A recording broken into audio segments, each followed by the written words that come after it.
Шинэ өглөө ирлээ. Шинэ өглөө сэрлээ. Урамтай өглөө. Урамтай өглөө.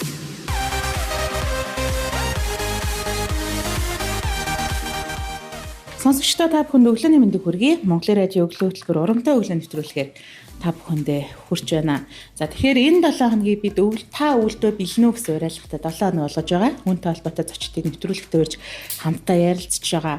За яг одоо 5 түвш компани хэрэглэгчдэд үйлчлэх төвийн дарга Буян Жаргалтай бид уулзаад байна. Өглөөний мэнд хүргэе. Өглөөний мэнд хүргэе. За өнөөдрийн үед энэ ачаал хэрэг байна. Ер нь л бид бүхний одоо галгааны улирал эхэлж байгаа холбоотой 9 сарын 1-ээс хойш ажлын ачаал бол маш их байгаа. Бид иргэдээ айл болохоор одоо угаарын орлогоос орсон сэргийлэх, галгааны зөв гормын танилцуулах, сайжруулсан шахмат түвшний карта одоо хаанаас сайж авах уу их мэтлэнгийн одоо чирэгдэлгүй энэ үйлчлэгийг үзүүлэхийн төлөө бид хөө ажиллаж байна. Тэгэхээр ер нь хүүтэн сэрүүний улирал ихснээс хойш ер нь танаа дээр яг энэ угаарын хордлоготой холбоотой дуудлага мэдээлэлүүд ер нь хэр их бүртгэгдэж байна, хэр их одоо хэрэглэгчдээс ирж байна. Ер нь бол угаарын дуудлага бол урьд жилүүд их явах юм бол 90-95% буурсан байгаа. Анх бол одоо 2019 он сайжруулсан шахмал түвш төлж эхэлж исэн тэр үед бол иргэд нөгөө нэгдүгээрт галгаагаа одоо төдийлөн хийж сураагүй байсан, мэдлэг мэдээлэл дутуу байсан 2910 хүн угаарын хордлогод төрсэн байдаг. Тэгвэл өнөөдөр бид нар яг энэ 22 оны галгааны улирал гэсээс хойш 223 хүн иргэн угаарын хордлогод төрсэн байна л да. Тэгэхээр энэ бол бид нар бол харцангуй бол одоо ингэ буурч байгаа. Буурч байгаа шалтгаан бол нэгдүгээрт яг 2-3 жил түлээд энэ сайжруулсан шахмал түвшээ бол хэрэглээд сурж байгаа иргэд маань. Хоёрдугаар бол манай хэрэглэгч үйлчлэгч хүмүүс маань одоо угаарын орлогоос орсон сэргийлэх бүхий л одоо арга хэмжээг бол авч ажиллаж байгаа. За нэгдүгээрт одоо хүний хүчээр 500-600 гэрээтэй ажилтныг авч өрх тутамд одоо хүн хариуцуулж нэг хүн одоо 200-300 өрх хариуцаад угаарын орлогоос орсон сэргийлэх ажлыг бол хийгээ явж байгаа. За хоёрдугаар бид нар бас технологийн шийдлэр тухайн айл дээр ялгарч байгаа угаарын хэмжээг 24 цаг одоо хямдаг юм технологиор бас хянаж байгаа. Тэгээ энэ бүх байдлаас бол одоо угаарын хордлого бол харьцангуй багассан. Та түрүүн бас хяналт хийдэг гэлээ тийм ээ айлбар. Тэгэхээр яг ямар айлуудад вэ? Хяналтыг юу яаж хийж байгаа вэ?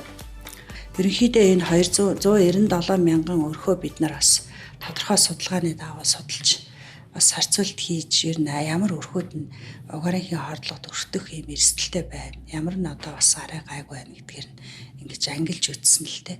Тэгээ үзэхээр ер нь 60-70 мянган өрх бол өндөр эрсдэлтэй байна. За яагаад тэр өрхүүд өндөр эрсдэлтэй байгаа гэхээр нэгдүгээрт нөгөө стандартын бус зуухтаа. Тэгээ зуухны битүүмж маш их алдагдсан. За ханан пишнтэй. Ханан пишн нөгөө олон жилийн насжилтаас болоод ингээд ан цав үүссэн. За яндан бас одоо стандартын шаардлага анхахгүй чанаргүй юм одоо материалаар хийсэн буруу залгаатай их мэт ийм одоо эрсдэлтэй айлуудыг бид нар тэр 70 мянган өрхтөд оруулж байна л да. Хоёрдугаар бол бас хөгжлийн бэрхшээлтэй иргэд бас цөөнгүй байдаг. За хоёр одоо өндөр настай хоёулаа хэвтэрт байдаг. Одоо харж хандах хүнгүй юм айлууд бас байдаг гэр орол. Тэгэхээр энэ болгоно бид нар оруулаад 70 орчим мянган айлыг бол технологийн шийдлэр хянаж байгаа.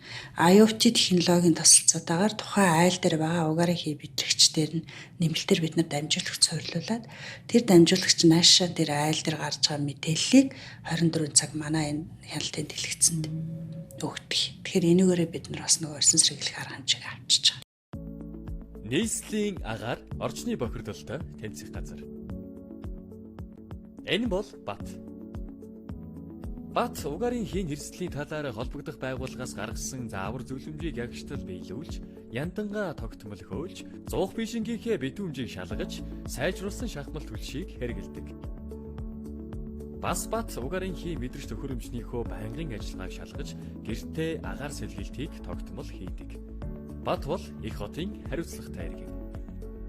Таач бас хариуцлагатай байж угаарын хийн эрсдлээс урьдчилан сэргийлээрэй.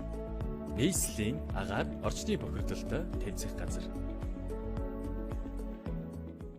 Урьдчилан сэргийлэх бас нэлээдгүй олон үйл ажиллагаануудыг зохион байгуулж байгаа юм байна. За тэгээд тодорхой хэмжээгээр бас үе шаттайгаар буурч байна нэлээд. Тэгээд зарим дүүргүүдэд бас яг энэ сайжруулсан шахмал түвшийг хэрэглэж эхэлж байгаа. За тэгэхээр үүнтэй холбоотой нөгөө нэг угаарын хордлоготой холбоотой дуудлага мэдээлэлүүд бас нэмэгдэх хандлагатай. Тэгэхээр хоёулаа сонсогчдоо зориулаад яг угаарын хий гэж юу юм бэ? Яг угаарын хийд өртсөн тохиолдолд яг ямар шинж тэмдэг илэрх вэ гэдэг талаар хасангийн мэргэжлийн үнэ зөвлөгөөг давхар хүргэе гэж бодож байна. За ер нь бол яг энэ сайжруулсан шахмал түвш маань өөрөө нэг хортоод хүнийг угаартуулаад байгаа зүйл бол биш. Ер нь шатдаг бүхэл материалаас угаар ялгарч байгаа. Түүхийн нөөсч бай, модч бай, энэ бусад материал одоо энэ газ, хийн газ, тэгээд нөгөө краш автомашины угаар гэдэг энэ угаар бол маш олон төрөл байна. Тэгээд яг өнөөдөр энэ төлж байгаа сайжруулсан шахмал түвшний маань нөгөө түүхийн нөөстэй харьцуулах юм бол гарч байгаа угаар нэгдүгürt нүдэнд харагдахгүй.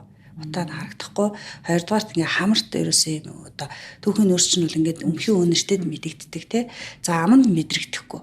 Тэгэхээр ийм одоо нөгөө нөөц төрөгчийн дутуу хэлсэн шүү дээ. Одоо нөгөө дутуу шаталтаас үүдж байгаа энэ CO буюу энэ хий бол ийм одоо юу яаж байгаа. Иргэд маань нөгөө угаартж байгаагаа мэдэхгүй. Эрүүл мэндэд тодорхой хэмжээгээр ийм одоо эрсдэл үүссний дараа өөрийгөө угаартж байгааг мэддэг байгаа байхгүй. Тэгэхээр урд нь бол түүхийн нөөц бол мэдэгдэг бас учраас хаалга цонхоо онгоолоод иргэд маань тодорхой хэмжээгээр хүчил төрөгч оруулцдаг байж. Одоо бол нөгөө мэддэхгүйгээс аваад хүчил төрөгчийн ямар нэгэн агарын сэлгээ байхгүй учраас угаартах эрсдэлд ороод байгаа. Угаартахгүй байх бас бүрэн боломжтой. Тэгэхээр бол нэг хитгэн юм дээр л анхаарч байгаа бол иргэд маань өөрсдөө угаартахгүй байх бүрэн боломжтой байгаа. За нэгдүгээрт нь сайжруулсан шахмал түвш төлж байгаа бол та стандартын зориултын 100% галгаа хийгээч.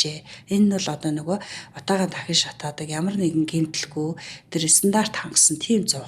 Хоёрдугаарт нөгөө л яндангийн залгаа, ханан пишингийнхаа одоо ямар нэгэн битүүмж алдагдсан байл тэрийг нөхөж бөглөөд ингээд ямар нэгэн битүүмж алдагдахгүй болох хэрэгтэй. За дээр нь агаарчлалт сайн байх хэрэгтэй. Айлд одоо тодорхой хэмжээгээр агаарчлалтай хоолойг өсөлж угаарыг ордлого төртгөө. Манай айлууд дээр байгаа угарын хий мэдрэгч бол ppm-ийн хэмжээ 50 хүрхэн бол шууд ураад эхэлж байгаа. Тэгэхээр өөрийгөө ингээд 50 бол энгийн энэ бол хүлцэх хэмжээ гэж үздэг. 50-аас дээш гараад удаан байх юм бол хүн толгой өвдөх юм уу толгой ирэх байдлаар ингээд шинж тэмдэг илэрч эхэлдэг. Ер нь бол 50-аас 100-ийн хооронд бол энгийн одоо боломжтой хэмжээ гэж үзэж байгаа. Тэгээ 100-аас дээш явах юм бол хүний эрүүл мэндэд тодорхой хэмжээгээр нөлөө үзүүлнэ гэж үзэж байгаа. Тэгэхээр ер нь 50 хөрөнгөт манай угарын хий мэдрэгчүүд маань дуурайд эхэлж байгаа. Тэгэхээр энэ мэдрэгч гэдэг нь бол маш юм чухал ашиг тогтолтой гэдгийг маш сайн анхаарах хэрэгтэй. Дараагийн зүйл бол угарын хийн хордлогод өртөөд байгаа бас нэг шалтгаан бол айлууд нөгөө яндангийн хаалт хавлах хэрэглээд байгаа. Сайжруулсан шахмал түвш хэрэлж байгаа тохиолдолд энэ яаж байж болохгүй. Хэрвээ та яндаганда хаалт хийдэг бол тэ одоо нөгөө ханан пишэндээ хавлах гэдэг нэг ингээд нэг нүх гаргаж байгаа төмөр ингээд шургуулчихдаг. Энэ ерөөсөө байж болохгүй. Энийг авч хаяа. Энэ бол ерөөсөө ямар шаардлагагүй өндөр градус таалж байгаа. Тэгтээ тэргүүд энэ дулаанаа сайн барьж байгаа учраас одоо сууц чинь бол тийм хурдан хөрөхгүй. Яг иргэд бол нөгөө хаалт хавлахыг дулаан бариулах зорилгоор ашигладаг байсан хурдан. Одоо бол энэ байж болохгүй шүү. Одоо тэгээд галгаагаа зөв хийх ёстой. Замбраагүй их төршийг одоо 100% бүр ингэж битүү чихэж ингэж хийж болохгүй. Сууцныхаа гэрийнхаа дулаалгыг маш сайн хийх ёстой.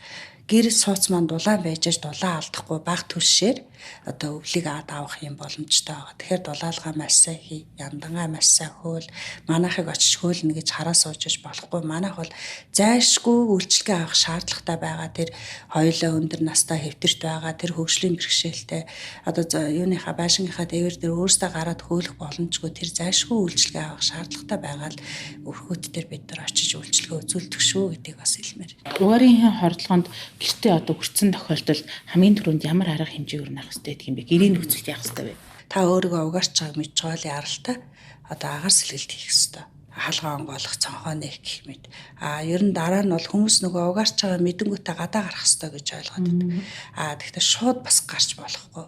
Хэрэг гарч хэмээн одоо эмнэлгийн байгууллага бол тэг зөвлөлт юм бэлээ. Нөгөө хүүтийн үнд гинт ингээ гарах юм бол нөгөө агаарын юм ингээ өөрчлөлт маш өндөр өөрчлөлт ордог. Тийм учраас дааш хурж болохгүй маш сайн долоо хуцлаад багаар ингэж нөгөө агаар сэлгэлтээ хийгээд ингээд яах ёстой гэдэг ийм зөвлөгөөг өгд юм лээ. Ер нь бол тэгээ 103 дуу анхаас шатны одоо тусламж үйлчилгээгээ дуудаад одоо өөрсдөө бол орсон сэргийлэх ёстой. За баярлалаа. Таны өнөөдрийн ажилд амжилт хүсье. За баярлалаа. Сонсогчдоо урамтай өглөө нэвтрүүлэг энэ удаагийн дугаараар 5 толгой түвш компани хэвлэгчтэй түвшлэг төвийн дарга боён жаргалтай угарын хийн хордлогоос урьдчилан сэргийлсэн сэдвийн дор хамтдаа ярилцлаа. Өглөө хөтөлбөр хүрэлцэж байна.